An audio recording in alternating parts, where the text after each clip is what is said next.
به شما بینندگان عزیز. دانیال هستم از سری برنامه‌های گام بعدی در خدمت شما دوستان عزیز. امیدوارم که از دیدن این برنامه برکت بگیرید و در خدمت شما عزیزان هستیم به همراه خواهر لویز مخوف عزیز. خواهر لویز سلام عرض می‌کنم خدمت شما.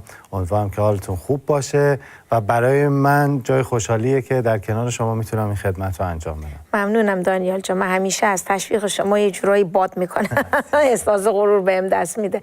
ممنونم از شما. خدمت شما همینطور خدمت بینندگان عزیز سلام گرمی رو دارم.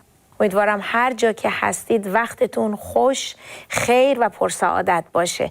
بتونیم با این برنامه توجه شما عزیزان رو به خودمون جلب بکنیم. آمین آمین که همینطور خواهد بود. فیض خدا، مس خدا هم با ما هست و همینطور عزیزانی که پشت گیرنده هاشون نشستن تا این برنامه رو ببینن.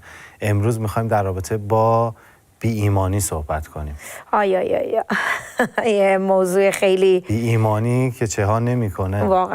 واقعا دایرش خیلی وسیعه. بله. واقعیت امر اینه که نکته بسیار ظریفی بین ایمان و بی ایمانی هست و این بی ایمانی یه جوری یعنی این مار هست، یواش اگه نفوذ میکنه همچین وارد میشه آدم زمانی میفهمه که کلی رفته توش. اینطور نیست که سریع تشخیص بدیم. اینه که واقعا ما در این مورد قوه تشخیص روح القدس رو خیلی احتیاج داریم.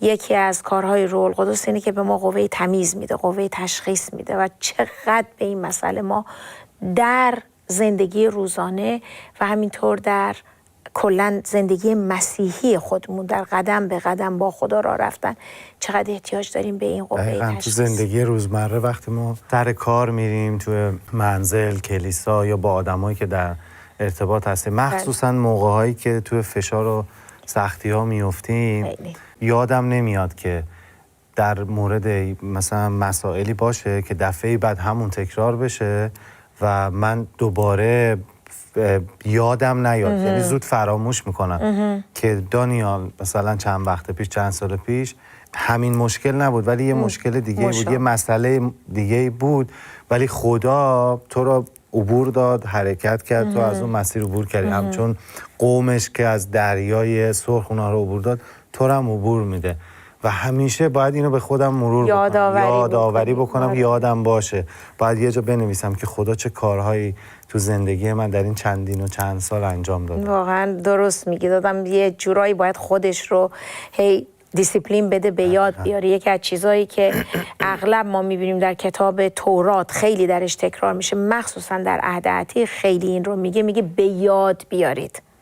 این کلمه به یاد بیارید که من برای پدران شما چه کارا کردم، برای نسل‌های پیشینیان چه کار کردم و به قوم میگه که هر جا میرید شما اینجا یه سنگی رو بگیرید، مذبحی بذارید. این سنگایی بوده که یادبود بوده. در واقع میگه اگه بچه‌هاتون از شما پرسیدن برای چی اینو گذاشتین اینجا، این چیه که یادبود گذاشتید، چند تا سنگ رو هم گذاشتین، این به خاطر چی بوده. میگه اون وقت به یاد بچه‌هاتون بیارید که پیشینیان از چه چیزی رد شدن. این خوبه که انسان به یاد بیاره. من خیلی عیدهای یهودی‌ها رو خیلی دوست دارم. انواع و اقسام عیدها، عید خیمه، بله.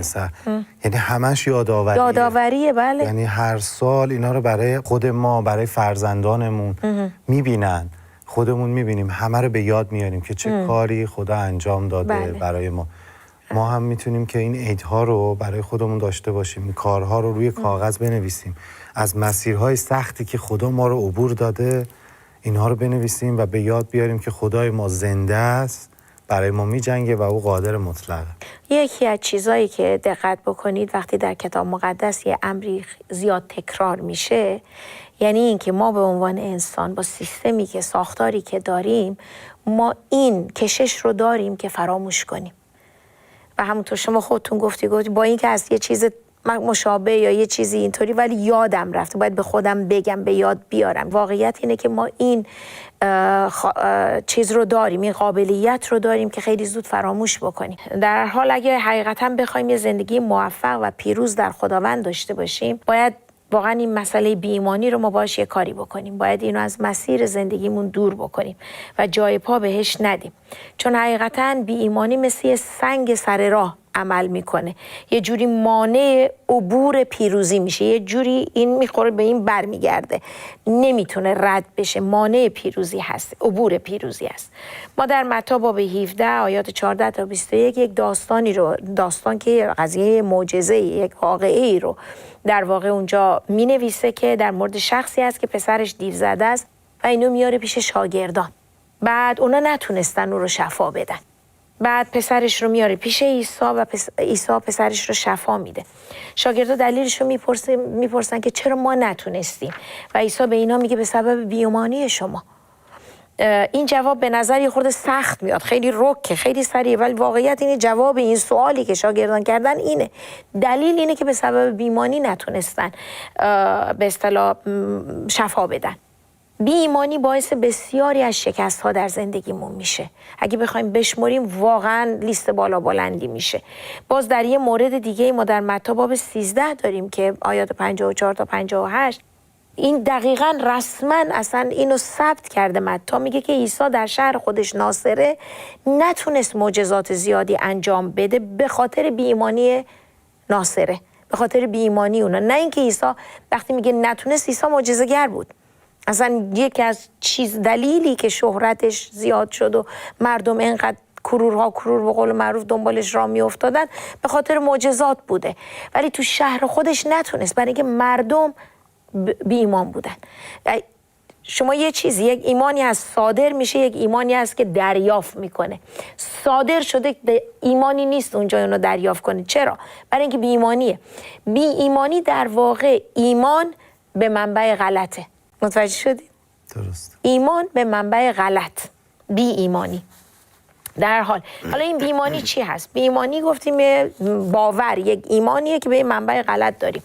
ببین باوریه که در مورد چیزی یا شرایطی که ما اونو باور میکنیم خلاف اون چیزیه که خدا به ما گفته.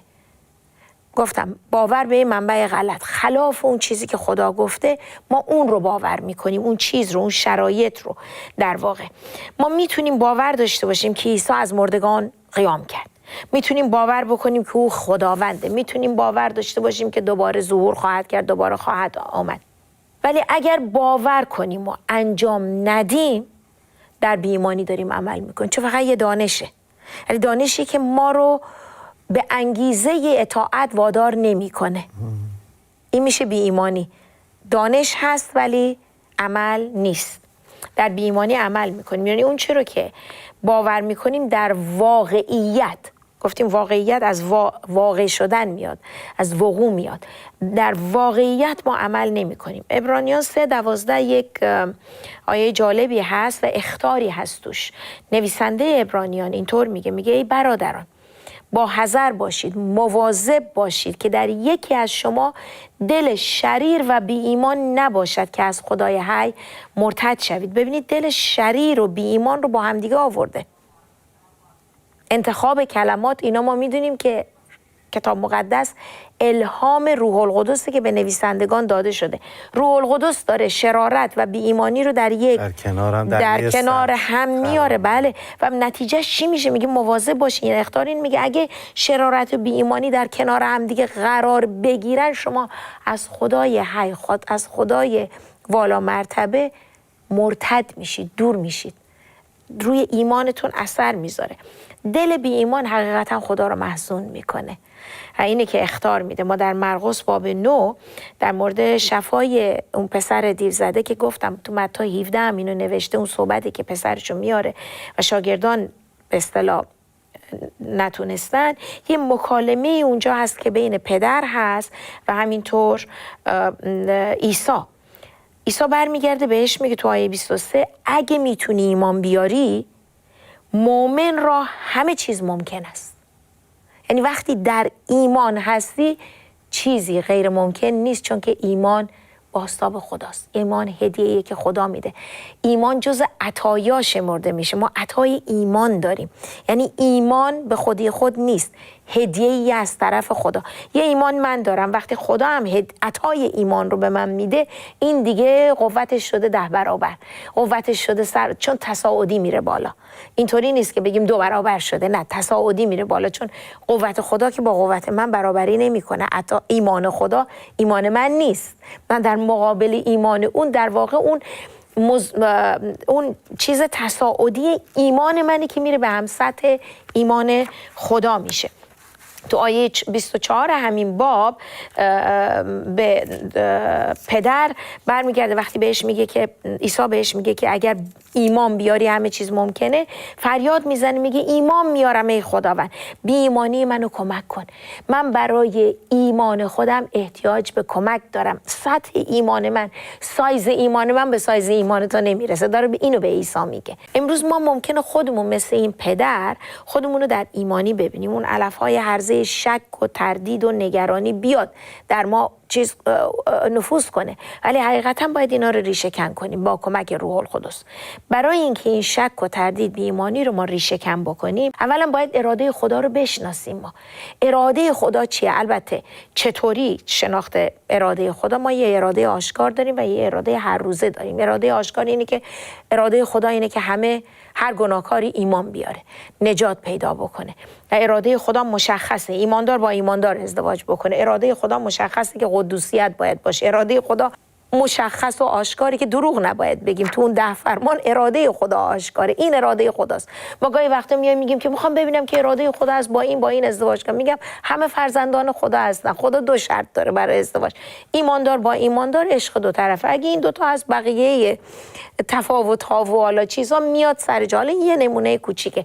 یا میگه اراده خدا رو میخوام بفهمم که آیا برم تحصیلات عالیه بدم یا نه.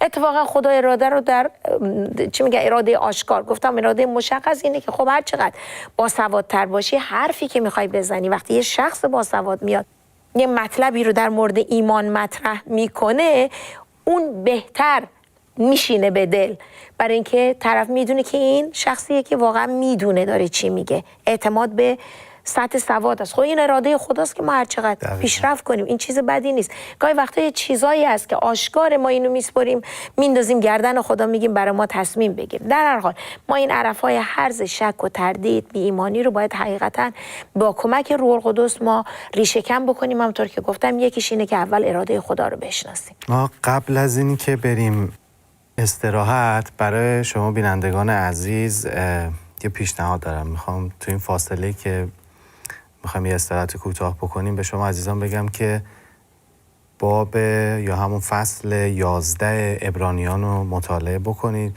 و وقتی برگشتیم من سعی میکنم آیه 1 اونو بخونم و یه توضیح کوتاهی بدم که برای شما عزیزان بیشتر باز بشه که دارن خلویز در رابطه با بی‌ایمانی صحبت میکنن، برای شما بیشتر مکاشفه بشه. با ما همراه باشید، خیلی زود برمیگردیم.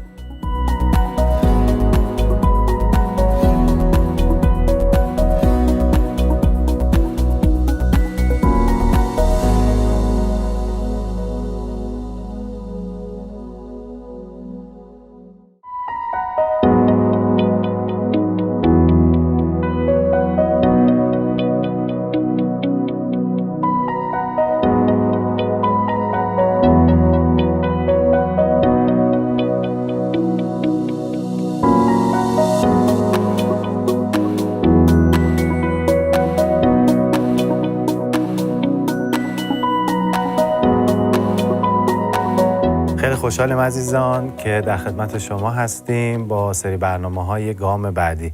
قبل از اینکه بریم استراحت بکنیم داشتیم در رابطه با بی‌ایمانی صحبت می‌کردیم و من یک فصلی از انجیل رو، فصل 11 عبرانیان رو گفتم به شما عزیزان که میتونید مطالعه بکنید و حالا میخوام که یک آیه از اون رو برای شما عزیزان بخونم. تو فصل 11 عبرانیان میگه که ایمان ضامن چیزهایی است که بدان امید داریم و برهان آنچه هنوز نمی‌بینیم. به سبب ایمان بود که درباره پیشینیان به نیکویی شهادت داده شد. میخوام به شما عزیزان بگم که اگر ایمان داشته باشیم همچون ابراهیم، خدا وقتی بهش گفتش که از اون منطقه به کنعان بره، به اونجا حرکت کنه، رفت. با ایمان بود که به نوح گفت کشتی بساز، کسی تا اون موقع طوفان و بارون و اینا ندیده بود، ولی نوح این کار رو انجام داد. تمام این قهرمانان ایمان رو که نگاه میکنیم هر کدومشون با ایمان اون کار رو انجام دادن. میخوام که به شما عزیزان بگم که با ایمان هر چیزی ممکنه. کلام خدا میگه اگه ایمان داشته باشی میتونی کوه‌ها رو جابجا کنی. البته منظورش این نیست که وایستیم به یه کوه بگیم بره جابجا بشه. کوه‌ها، مشکلات، دردها، سختی‌های زندگی رو با ایمان میشه جابجا کرد، ولی با بی ایمانی به هیچ جایی نخواهیم رسید و باعث دو چیز بزرگ بود که روح القدس به ما گفته بود که کنار هم قرار شرارت و بی‌ایمانی در یک سطح قرار گرفته بود که ما رو از خدای حی دور میکنه. از خدای حی میگه مرتد میشیم. برای داشتیم صحبت سر این بود که چطور ما میتونیم این مسائل بی‌ایمانی رو، چیزایی که ریشه در بی‌ایمانی داره، ریشه کم بکنیم اینا رو. یکیش این بود که گفتیم اراده خدا رو بشناسیم که توضیح دادیم یه مقدار، ولی یه چیز دیگه الان سوال ممکنه برای بینندگان عزیز پیش بیاد که ما چطور میتونیم اراده خدا رو بشناسیم. اراده آشکار خدا در کتاب مقدس هستش. این کتاب نامه خداست به زمینیان، به انسانها، و اراده خدا رو ما در این خواهیم شناخت. به ما حکمت میده، از طریق این هست و در مشارکت دو طرفه که دعا باشه. فقط خوندن کافی نیست، فقط دعا کافی نیست، خوندن و دعا باید با هم دیگه باشه. علاوه بر اینها ما میتونیم کمک بگیریم از افرادی که تجربه بیشتر دارن، افرادی که در ایمان موفق هستن، ببینیم راز موفقیتشون در ایمان چی هست، یاد بگیریم و استفاده بکنیم. در حال کلام خدا میگه که مخصوصا در رومیان 10:17 اینو آشکارا میگه ایمان از شنیدنه و شنیدن از کلام خدا. همونطور که ایمان از شنیدن حاصل میشه، بی ایمانی از نشنیدن حاصل میشه. بنابراین اگر شنیدن از کلام خدا در ما ایمان تولید میکنه، بچسبیم به این، چون بی ایمانی ما رو از خدا دور میکنه. ندانستن ما، نداشتن اطلاعات و آگاهی کاملا یه زمینه ای رو آماده میکنه برای شریر که نفوذ بکنه در فکر ما. اغلب از فکر حمله میکنه و مواظب باشیم که چی اینجا داره میگذره، چون میدونه اگر بتونه ما رو از دانش، از دانستن، از کسب اطلاعات مانع بشه، در واقع همه زندگی ما رو داره. اگر میخوایم عنان زندگیمون رو کامل بدیم دستش، اینو نخونیم، از این اطلاعات نداشته باشیم، دیگه برده ایم، اسیر هستیم. بی ایمانی رو واقعا با تمامی چی میگن استقبال میکنیم و دشمن هم دقیقاً همینو میخواد، برای اینکه برای سوء استفاده حاضر و آماده هست. اگه اینو بدونیم ما میتونیم مانعش بشیم. اگر تشخیص بدیم، گفتیم یکی از چیزاش قوه تشخیصه، اگه تشخیص بدیم میتونیم مانع بشیم که بی‌ایمانی به قول معروف حمله نکنه، غالب نشه.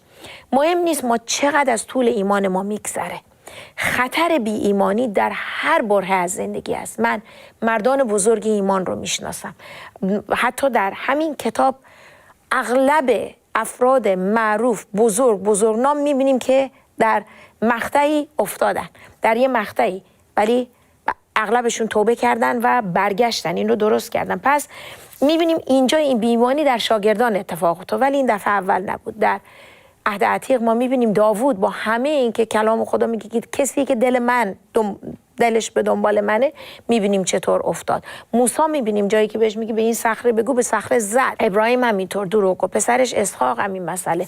نه اینکه بگیم حالا خب ما یه چیزی شد و ناامید بشیم، امید هست، ولی اگه عمدن باشه اون وقت جوابگو هستیم. در حال گاهی وقتا ما بی ایمانی جوری میاد که ما متوجه نمیشیم. در حال تو این مسئله صحبت میکردیم، میبینیم که عیسی به شاگردان میگه که به سبب بی ایمانی شما نتونستید این رو به اصطلاح شفا بدید این بچه رو. این بی ایمانی در شاگردان اتفاق افتاد وقتی که به اصطلاح عیسی این مسئله رو جلوی روشون گذاشت. بعد اینطور اضافه کرد، گفت این جنس جز به دعا و روزه بیرون نمیره. واقعیت امر اینه که وقتی عیسی این پسر رو شفا داد، خودش اون موقع در دعا و روزه نبود. کجا بود پس؟ از کجا آورد این قوت؟ در وقت خلوت خودش به حد کافی در دعا و روزه گذرونده بود که اون اقتدار لازم رو به دست آورده بود، ایمان لازم رو به دست آورده بود که در شرایط اینجوری وقتی گیر کرد اون از اون ذخیره ایمان، از اون پسنداز ایمان کشید بیرون و به قول معروف سریع با اقتدار دعا کرد و شفا اومد برای ما. باز دیگه مورد دیگه است که اغلب میبینیم هر جا رو میخونیم تو همون معجزات بزرگ سریع آنن ترک میکنه جمعیت رو و میره به خلوت بالای کو، اغلب میره که کسی مزاحمش نشه و با خدا صحبت میکرد. وقت و بی وقت میگه وقت میداد در دعا خودش رو عضله ایمان میپرورون. ما در ورزش هر عضله‌ای در این بادی بیلدینگ بدن سازی شما روی هر عضله‌ای کار بکنید، دقت بکنید، همون عضله میبینیم چقدر قشنگ پیشرفت میکنه و قوی میشه. به همین شکل ما در ایمان عضله میپرورونیم. عضله‌های ایمان رو ما در دعا روی زانوان، در مطالعه کلام خدا، حفظ کردن، پوشیده شدن، این کلام رو میپوشیم، این کلام رو میخوریم، بازتاب نور حضور او بر ما قرار میگیره. عضله پروروندن ایمان هست در واقع که در خلوت انجام میگیره و اگر این کارو جلوی چشم مردم روتین انجام ندیم این کارو میایم فقط در مواقعی که تو فشار، تو سختی قرار میگیریم انجام میدیم و اون موقع برامون سخت تره. اگه این کارو روتین انجام بدیم، به قول شما این عضله ها رو، ایمان رو بپرورونیم، وقتی تو فشار و سختی میافتیم خیلی خودمون صدمه کمتری میبینیم و به اطرافیانمون هم صدمه کمتری میزنیم. بله، ما نمونه عیسی رو داریم.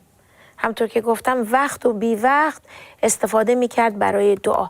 حالا خود زندگی امروزه یه جوریه که ما نمیتونیم ساعتها، حالا بعضیا میتونن، ولی واقعیت امر که به شکل عمومی اینطور نیست که هر دقیقه هر ساعت.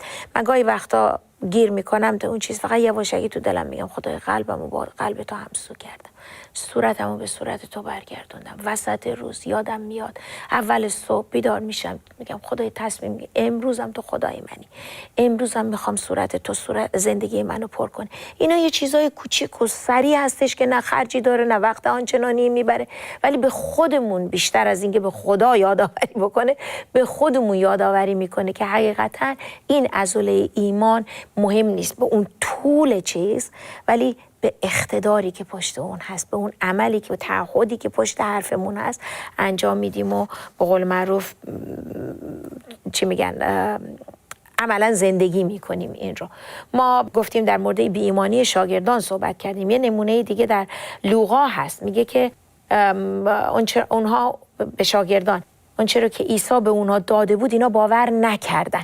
ما در همین لوقا باب 9 میبینیم که این 12 شاگرد خودشو به اینا رو میطلبه، بعد بهشون قوت و قدرت بر امراض میده.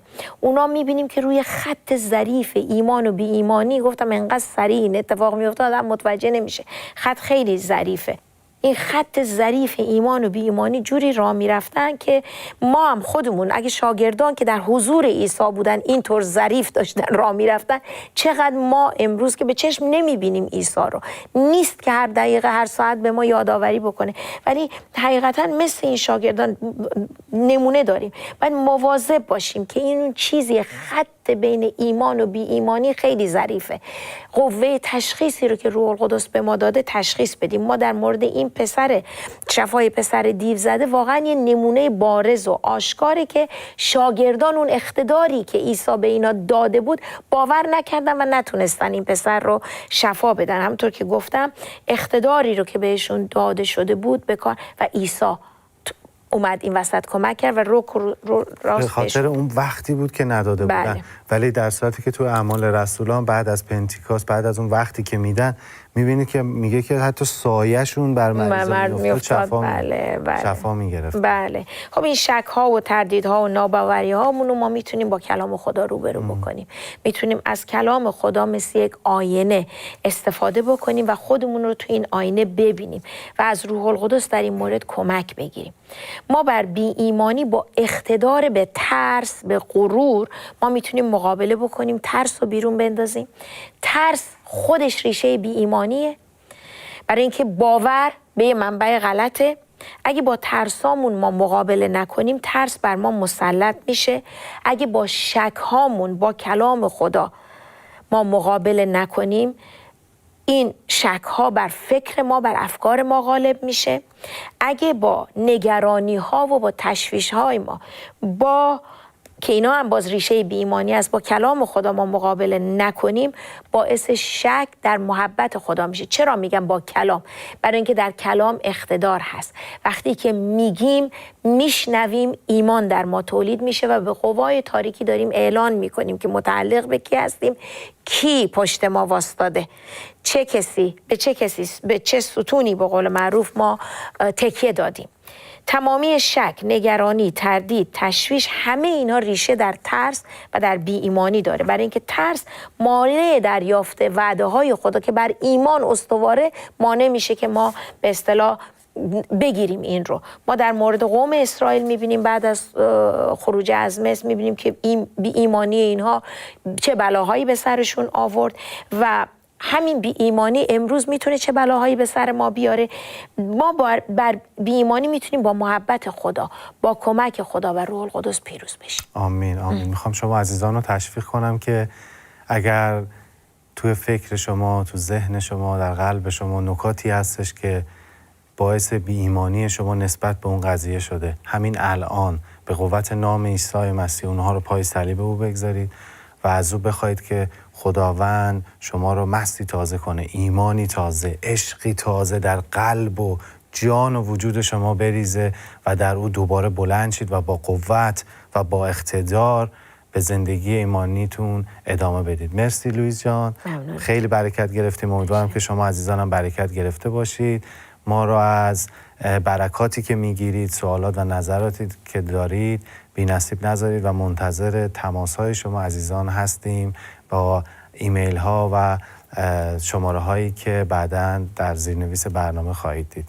ممنون از شما. خدا برکتتون بده. بدرود.